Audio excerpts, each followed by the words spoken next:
যে হারে খিদেটা চচ্চর করে বাড়ছে না, যে কোনো সময় সাংঘাতিক বিপদ হয়ে যেতে পারে।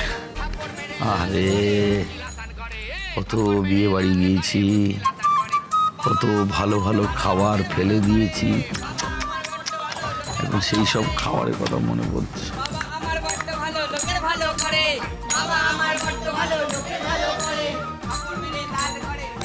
নাকি কিছু রান্না বান্না করেনি, নাকি সবার উপোস? হ্যাঁ, আমি একদম উপোস করতে পারি না, আমি কোনোদিন উপোস করিনি। সরস্বতী পুজোতে এই উপোস করে পুষ্পাঞ্জলি দিতে হয় বলে আমি কোনোদিন সরস্বতী পুজোতেই যাইনি। নাম্বার কম এসছে, তাও আমি উপোস করিনি।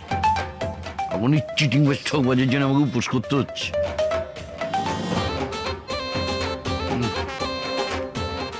যদি সামান্য কিছু খাওয়ার টাওয়ার পেতাম তাহলে তো পেটের একটা কোনা বুঝে যেত।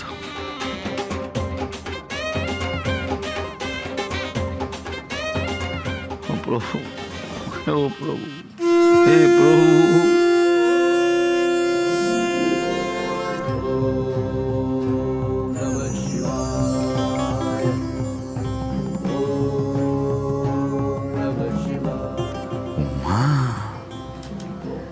মুখের থেকে কথা পড়তে না পড়তেই খাবার চলে এলো।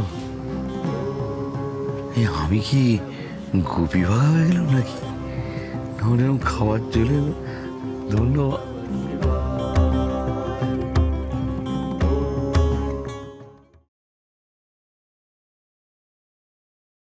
ভগবান দাস প্রতি সোম থেকে শনি রাত ৮টায় জি বাংলা শোনারে।